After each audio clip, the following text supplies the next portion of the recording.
Hello बच्चों, आज फिर से आइडियल प्रोग्रेसिव स्कूल के यूट्यूब चैनल पर आपका स्वागत है। आज क्लास 10 के रसायन शास्त्र जो आपको हम बता रहे थे धातु और अधातु से तीसरा भाग लेकर धातुओं की प्राप्ति। इससे पहले हम आपको बताए थे धातु मीन्स मेटल और नॉन मेटल का फिजिकल और केमिकल प्रॉपर्टीज। दूसरे वीडियो में कुछ बताए थे। तीसरा वीडियो जो है धातुओं की प्राप्ति मीन्स धातु की प्राप्ति हम कैसे करते हैं। तो हम जानते हैं कि पृथ्वी की जो भू प्रॉपर्टी है वो धातुओं का सबसे बड़ा स्रोत है। इसके अलावे समुद्री जल में भी कुछ धातुवांश भी प्राप्त होते हैं जो विलेय रूप में होते हैं, विलेय खनिज लवण के रूप में होते हैं, जैसे सोडियम क्लोराइड, मैग्नीशियम क्लोराइड। अर्थात पृथ्वी की भू प्रॉपर्टी में पाए जाने वाले तत्व या यौगिक खनिज कहलाता है। तो धातुओं की प्राप्ति हम किस प्रकार से कर सकते हैं, इसको हम विशेष रूप से जानने के लिए प्रयास करते हैं। इससे पहले हम आपको बताए थे सक्रियता श्रेणी। सक्रियता श्रेणी जिसमें हम आपको बताए थे कि जो भी धातु है, जो भी तत्व हैं, सभी का प्रॉपर्टीज जो है वो गुण जो है वो अलग अलग है। बहुत सारे तत्व ऐसे हैं जो अधिक अभिक्रियाशील है, बहुत सारे तत्व जो है वो कम अभिक्रियाशील है, और बहुत जो है वो मध्यम आकार का है। आपको हम सक्रियता श्रेणी में बताए थे। तो धातुओं का निष्कर्षण हम कैसे करेंगे, क्योंकि धातु जो है सभी का गुण अलग होने के कारण, सभी की जो अवस्था अलग होने के कारण कुछ जो है स्वतंत्र रूप में पाए जाते हैं, कुछ जो है यौगिक रूप में पाए जाते हैं, कुछ सल्फाइड के रूप में पाए जाते हैं, सल्फाइड एस के रूप में, और कुछ कार्बोनेट एस के रूप में पाए जाते हैं। तो आखिर इसका हम निष्कर्षण कैसे करेंगे। तो धातुओं के अभिक्रियाशीलता के आधार पर हम इसको 3 भाग में बांटकर इसकी जो है निष्कर्षण कर सकते हैं। पहला है कम अभिक्रियाशील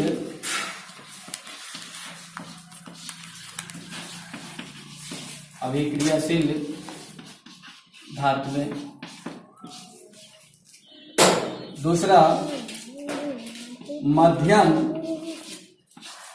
अभिक्रियाशील धातुएं, और तीसरा अधिक अभिक्रियाशील धातुएं। ये 3 प्रकार के धातुएं हैं, कम अभिक्रियाशील, अधिक अभिक्रियाशील और मध्यम अभिक्रियाशील। तो सक्रियता श्रेणी के सबसे जो नीचे आने वाले थे, जिसमें हम आपको बताए थे, उसमें जैसे आते हैं सोना, चांदी, प्लेटिनम, पीबी, ये सब बहुत कम अभिक्रियाशील वाले तत्व होते हैं। तो इसका निष्कर्षण हम कैसे करेंगे। इसका निष्कर्षण के लिए बहुत ही सरल उपाय है कि इन धातुओं को अगर हम अधिक तापन पर गर्म करते हैं तो यहां से धातु प्राप्त होता है। जैसे कम अभिक्रियाशील में एक उदाहरण लेते हैं हम HgS, मरकरी सल्फाइड। अगर इसे हम गर्म करते हैं तो Hg ऑक्साइड, मर्क्यूरिक ऑक्साइड और सल्फर ऑक्साइड बन जाता है।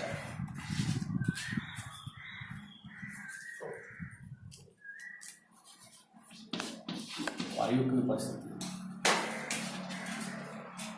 मीन्स HgS को वायु की उपस्थिति में अगर हम गर्म करते हैं तो मर्क्यूरिक ऑक्साइड और सल्फाइड ऑक्साइड बन जाता है। पुनः जब हम इसे गर्म करते हैं HgO तो यहाँ Hg प्लस ऑक्सीजन,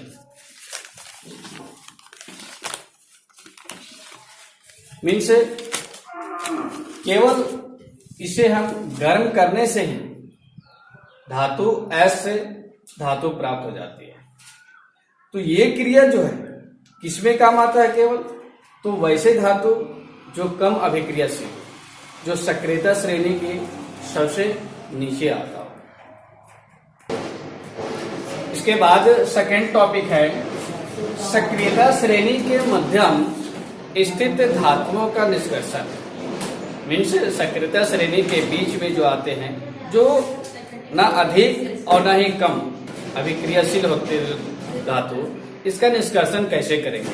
तो इन स्थिति में आयरन, जिंक, लेड, कॉपर इत्यादि धातु आते हैं। Fe, Zn, Pb, Cu etc। तो इन धातुओं का निष्कर्षण हम कैसे करेंगे। तो यह धातु जो है सल्फाइड और कार्बोनेट के रूप में प्राप्त होता है, पाया जाता है सल्फाइड और कार्बोनेट के रूप में। तो सल्फाइड को हम कैसे करेंगे, सल्फाइड एसिड से, और कार्बोनेट एसिड से कैसे करेंगे। तो जब सल्फाइड एसिड से को ऑक्सीजन की उपस्थिति में, जब सल्फाइड एसिड को ऑक्सीजन की उपस्थिति में अधिक ताप पर हम गर्म करेंगे तो वो ऑक्साइड में परिवर्तित हो जाता है।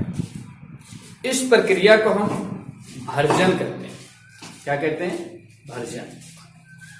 जब सल्फाइड को ऑक्सीजन की उपस्थिति में अधिक ताप पर गर्म करते हैं तो यह ऑक्साइड में उपस्थित हो जाता है, परिवर्तित हो जाता है।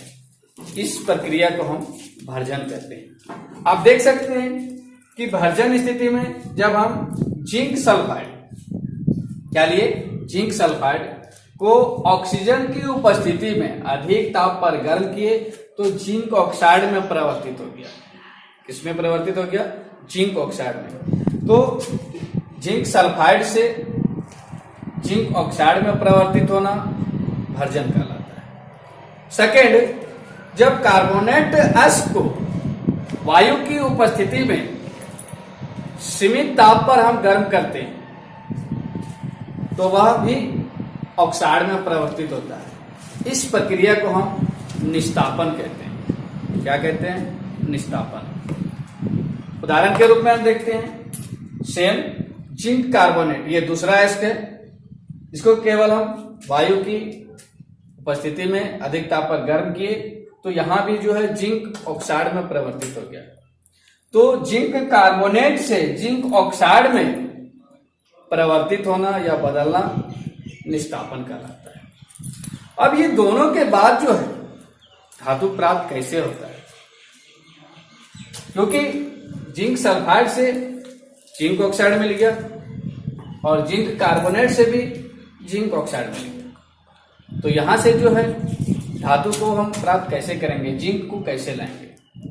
इसके बाद की जो प्रक्रिया है वह कार्बन जैसे कुछ उपचायक होते हैं जिसका उपयोग करके हम उसको धातु प्राप्त कर सकते हैं। आप देख सकते हैं से जिंक ऑक्साइड को कार्बन के साथ अगर हम अभिक्रिया करवाए तो यहां से जिंक प्राप्त हो गया। क्या प्राप्त हो गया, जिंक। ये जो है ये आपका शुद्ध रूप में धातु है, शुद्ध रूप में धातु है और कार्बन मोनोऑक्साइड अलग हो जाता है। तो ये जो स्थिति है ये किसमें है, तो सक्रियता श्रेणी के जो बीच में जो तत्व आते हैं उनका निष्कर्षण हम इस प्रकार से कर सकते हैं। यहाँ एक और डेफिनेशन हम लिखे हैं, थर्मिक अभिक्रिया क्या है, व्हाट इज थर्मिक रिएक्शन। तो आयरन ऑक्साइड Fe2O3 को एल्युमिनियम के साथ अगर हम अभिक्रिया करते हैं तो आयरन जो हमें यहाँ लिक्विड रूप में प्राप्त होता है। किस रूप में, लिक्विड रूप में प्राप्त होता है। इसी अभिक्रिया को हम थर्मिक अभिक्रिया करते हैं। और यहाँ जो आयरन जो है लिक्विड रूप में जो प्राप्त हुआ है, इसका उपयोग जो है रेल के पटरियों को जोड़ने के लिए किया जाता है या अन्य ऐसे मशीनी उपकरण है जिसके दरार को भरने के लिए उपयोग किया जाता है। तो आयरन जो है लिक्विड रूप में कहाँ से प्राप्त होता है? थर्मिक अभिक्रिया से। अब आपको हम तीसरा बताते हैं कि सक्रियता श्रेणी के सबसे ऊपर आने वाले धातुओं का निष्कर्षण कैसे करते हैं। तीसरा हम आपको ले चलते हैं कि सक्रियता श्रेणी के ऊपर में जो स्थित धातु होते हैं उसका निष्कर्षण कैसे करेंगे।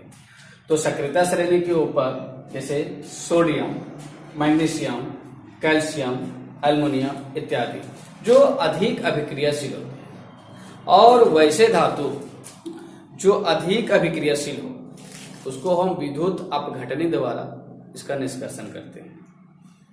इस प्रक्रिया में जो है इन धातुओं के गलित क्लोराइडों के रूप में, गलित क्लोराइडों मतलब पिघलता हुआ क्लोराइड, जैसे sodium chloride, magnesium chloride, calcium chloride, aluminium chloride होते हैं, जहां हम विद्युत अपघटनी द्वारा हम इसका परिष्करण करते हैं और निष्कर्षण इसका किया जाता है। इस स्थिति में कैथोड जो ऋण आवेशित इलेक्ट्रॉन होते हैं उस पर धातु प्राप्त होता है, और एनोड जो धन आवेशित इलेक्ट्रोड होते हैं इस पे क्लोरीन प्राप्त होता है। तो इस विधि द्वारा सक्रियता श्रेणी के सबसे ऊपर आने वाले धातुओं का निष्कर्षण कर सकते हैं। अगला टॉपिक है संक्षारण, कोरोजन। संक्षारण क्या है? तो जब कोई धातु अम्ल, नमी, जल के साथ संपर्क में आता है तो वह संक्षारित होने लगता है। इसी प्रक्रिया को हम संक्षारण कहते हैं। संक्षारण में जंग लगना, उदाहरण के लिए लोहे में जंग लगना, चांदी में काले परत का चढ़ना, तांबे में हरा परत का होना, ये सब कोरोजन का उदाहरण है, संक्षारण का उदाहरण है। तो संक्षारण से सुरक्षा हम कैसे कर सकते हैं? तो संक्षारण से सुरक्षा के लिए निम्न उपाय है। पहला है पेंट लगाकर, ग्रीज लगाकर, तेल लगाकर, क्रोमियम का लेप लगाकर, यसद लेपन, इन सभी विधियों द्वारा हम संक्षारण रोक सकते हैं, धातुओं का सुरक्षा कर सकते हैं।